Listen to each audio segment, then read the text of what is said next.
Good morning. Welcome to Dumela, America. I'm your hostess with the mostest, Katom Kabatebe. And today we're out at the U.S. Embassy Recreational Center. My special guest here with me will tell me what we're doing here. Welcome, Kgomotso. Can you introduce yourself and basically let us know why you brought us out here? Thank you so much, Gato, and thank you to the U.S. Embassy Rec Center for hosting us.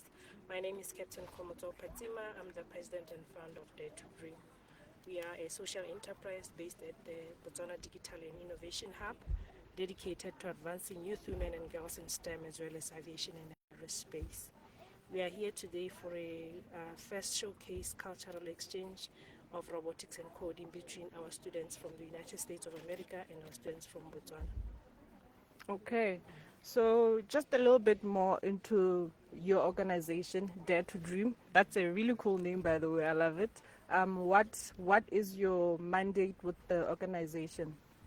Um, Dare to Dream, we do just different programs from aviation awareness in partnership with Air Botswana and getting more young people interested in mining and diamonds in partnership with Botswana.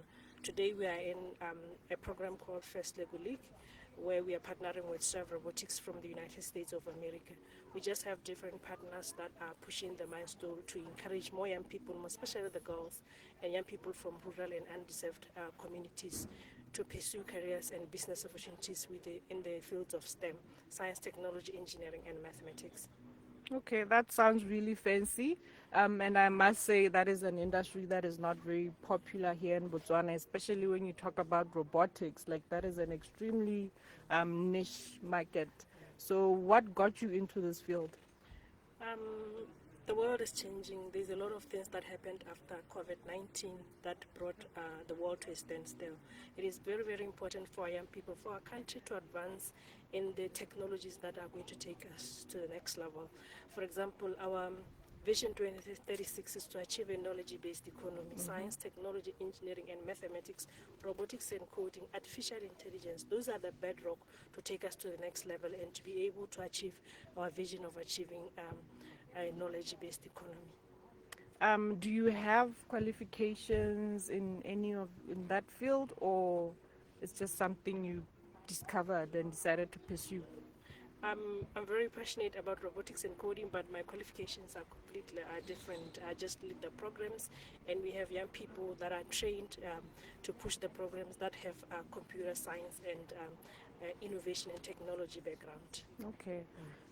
So you spoke a little bit about Swerve Robotics, which is a US-based organization. Can you tell me like how that partnership came to be? Like, where did you meet? Where did you find these guys? We started working together back in 2019. We had the first competition in partnership with the University of Botswana, where we brought in students all the way from Francistown, others were coming from Takatogwane. So what is very important for us at Dare to Dream is to give more young people opportunity, especially the ones in rural areas, because they don't have this kind of opportunities.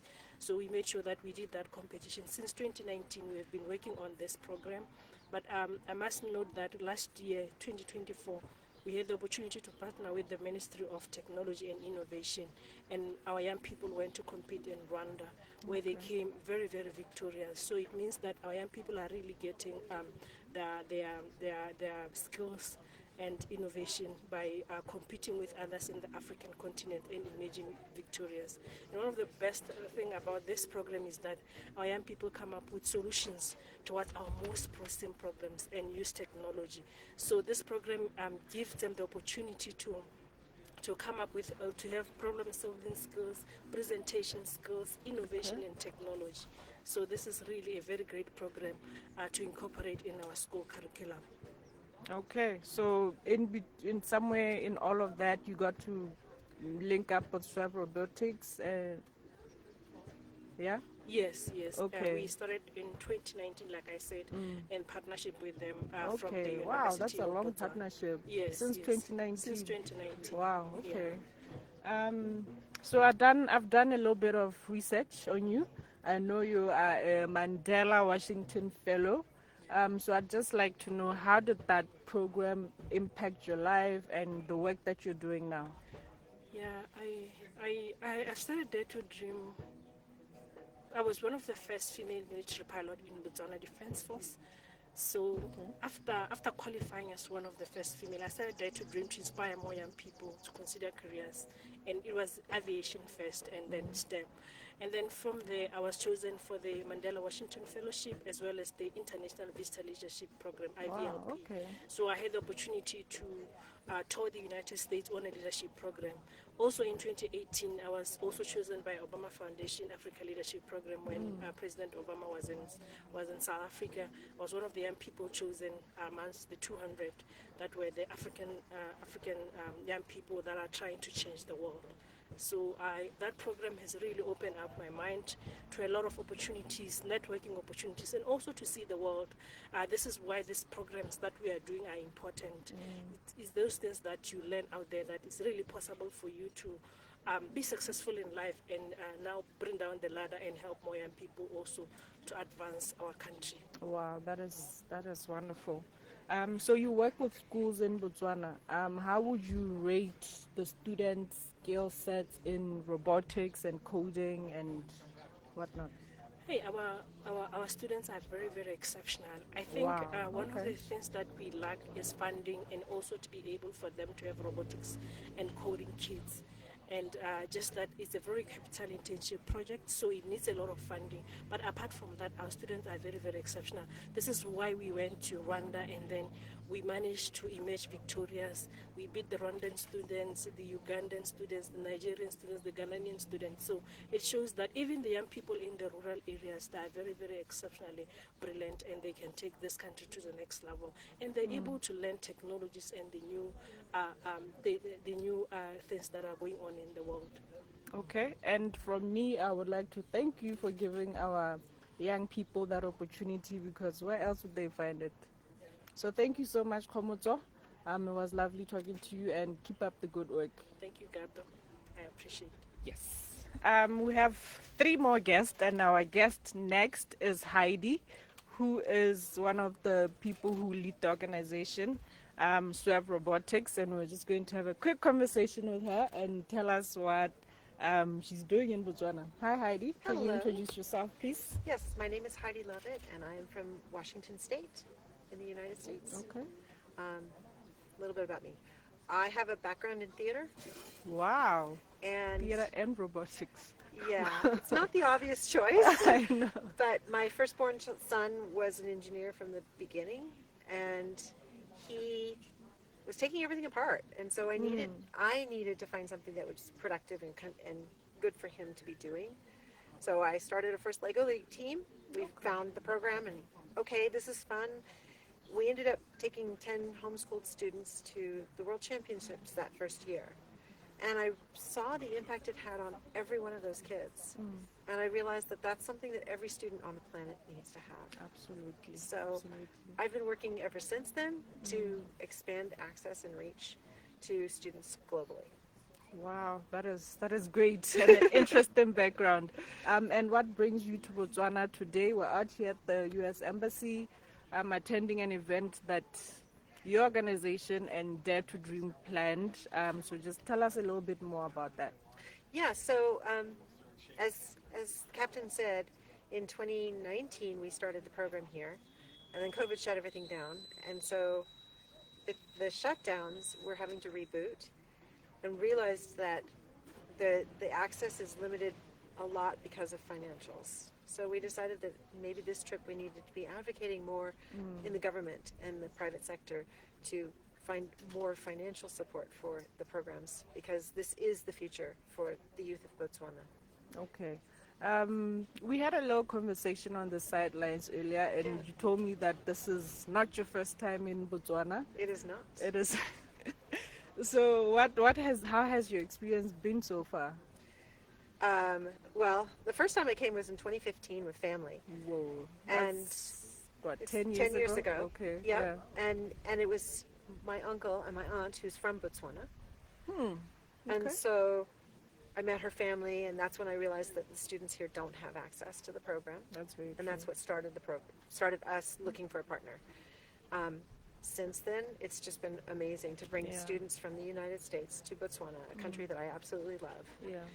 to meet students like themselves, to share their ideas, to discover the beauty of Botswana and the people here, and also to see that they can have an impact on the world.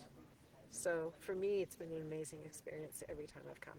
Wow, that's great. And I've already asked Captain Yeah. about your partnership and how you met. So I'd just like to hear your perspective. Maybe your story is a It's a whole little lot different. Yeah. So we had a partner. We had a partnership with somebody else in 2017 Okay. who promised a lot of things, did not deliver on any of them Wow. for a variety of reasons. So we decided to part ways. And in 2019, I realized that I had to actually physically come to Botswana and find a partner. So when I landed here, I started asking family and friends and people that I knew who they respected in the nonprofit organizations in Botswana, who was doing things that were catching the attention, and who was good at following through. Yeah. And they all said her. So I tracked her down and talked her into meeting me. And at first she said, no, I'm not doing this alone. I've had too many people come and say, I want a partner and not do it with me, not be there for me. And I said, you won't be alone. And since then we have been very close. And we've walked alongside from the other side of the planet, assisting in every way we can. That is lovely. Exactly, from the other side of the planet, and somehow you made it work for 6 whole years. Yes. Congratulations to you both. Thank you. So how do you see the future of robotics and coding in Botswana? Are you hopeful? Is there potential?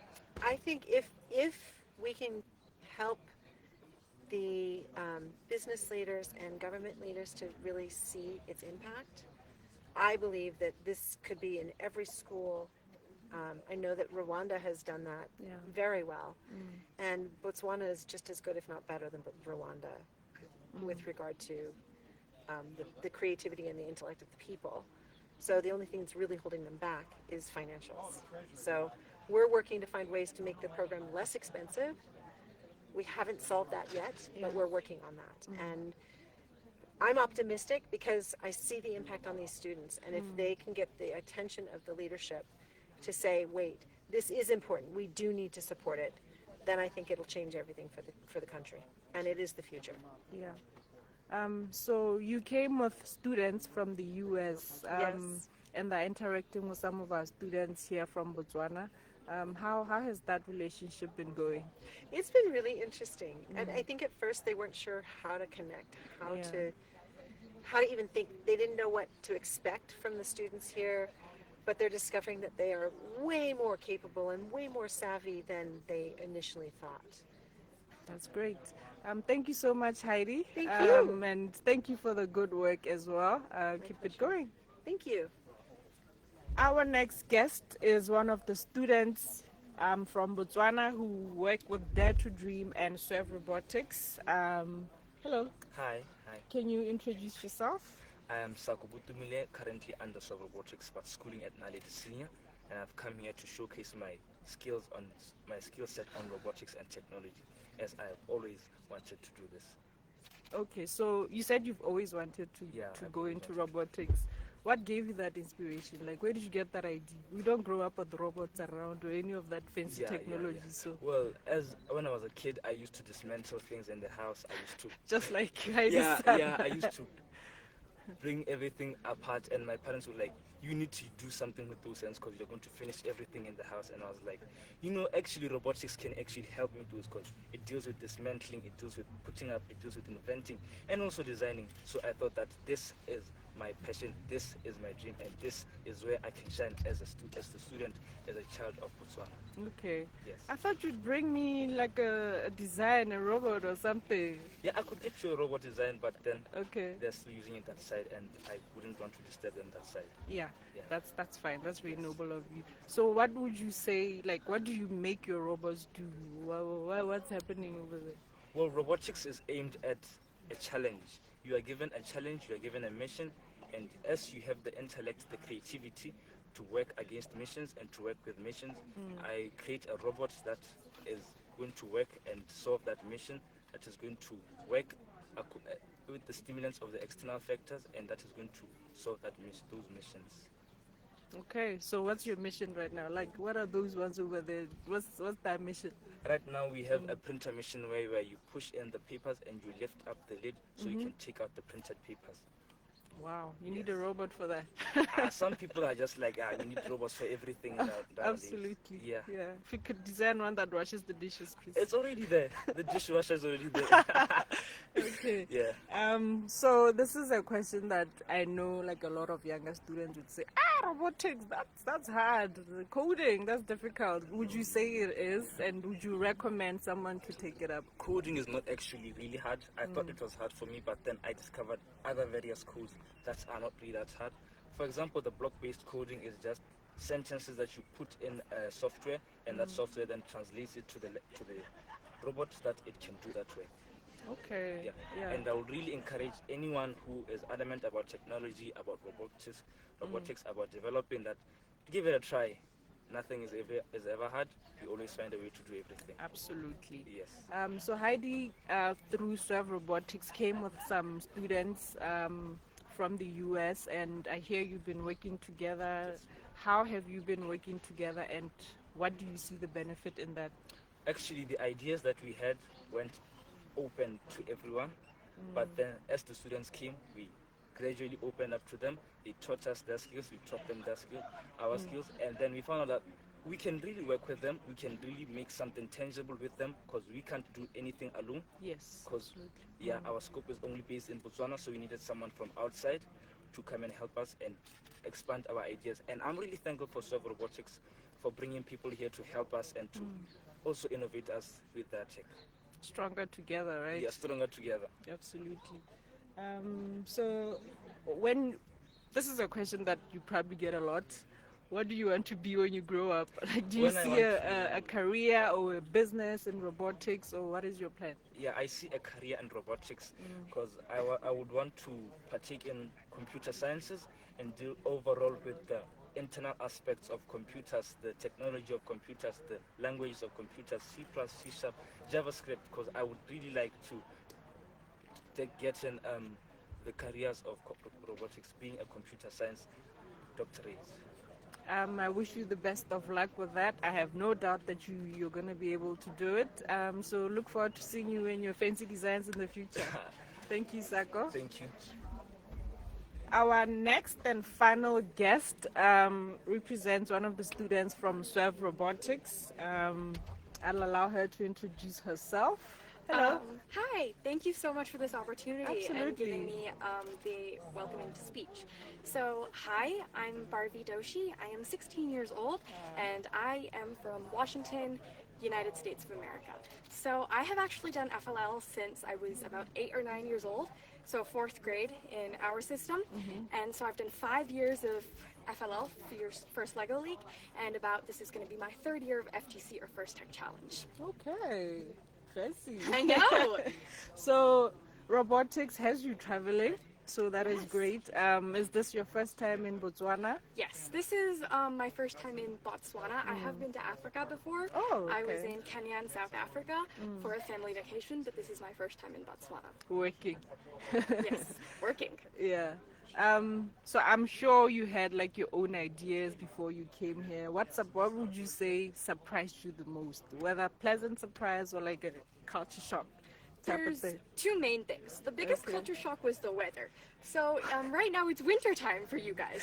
So Yes. for us, this is about the nicest summer weather we get in Washington. So this is summer. This is great. I'm in short sleeves. I'm enjoying myself. Yeah. But people here are telling me this is winter. It's so cold. Yeah, so for everyone here, it's quite cold. So Yeah. I think that was one of the biggest culture shocks, is just the climate difference.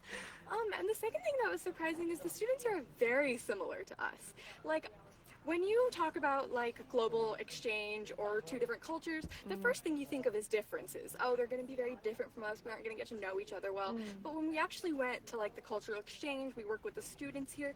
It's amazing. Like, some of them read the same books I do. We had a great Wow. conversation about one of our Yeah. favorite shows. So it's amazing how many similarities you can find even across the globe. Absolutely. And one thing we're like highly influenced by here in Botswana is always been US. You know, we watch US TV shows, we listen to the music. So the United States is a really big impact in our culture here as well. So what inspired you to go into robotics? So I have actually a really fun story with that. Okay. So in fourth grade, I was about against engineering in all the ways possible. I didn't like robotics. I didn't like coding. I was like, I'm never gonna do it. Yeah. Then one year, my parents found Swerve Robotics, and they're like, try it for 1 year. So for 1 year, they're like, you have to at least try. I was miserable. I didn't want to do it, but I was like, fine, 1 year, and then I'll be done. But then I actually joined robotics. Yeah. And it's really strange, but when I first joined, I was about the quietest person you can imagine. I know it sounds really strange right now, but I wouldn't talk. My head was in a book, I wouldn't. Yeah. But when you're working on a team with 6 other people and you have to get something done, you have to talk. There's no way around it. So I think I loved Swerve Robotics first, not because of the technical stuff, but because it gave me a place to talk. It gave me a place where I could talk to other people and feel heard and really get my confidence. And then after that first year, I went to my parents and I'm like, I want to do this again. Wow. And through the years, I won't say it was the first year that made me like robotics, but after like 3 or 4 years, I started realizing coding isn't as boring as people say it is. It's really fun when you get into it. Yeah. But it took me quite a few years to warm up to the idea that I could actually like engineering. Yeah, absolutely. So just like I asked Seako, you've been interacting with students here from Botswana. What would you say is the one thing they taught you and then the one thing you taught them back? Ooh, that's hard. Is it? Yeah, now I have to think. So I think one thing that I really learned from them is they work really well together, but they're also the way they speak is very different from ours. So my first, I think this is more me specifically, but I'm a loud person now by nature. So I talk very loud. And so who I was partnered with to work on the innovation project, and she speaks quietly. And for a second that was really strange. I had to lean in to hear, I had to hear her, I couldn't hear anything. Yeah. But she taught me how to listen. She did a really good job of when I was talking, she listened.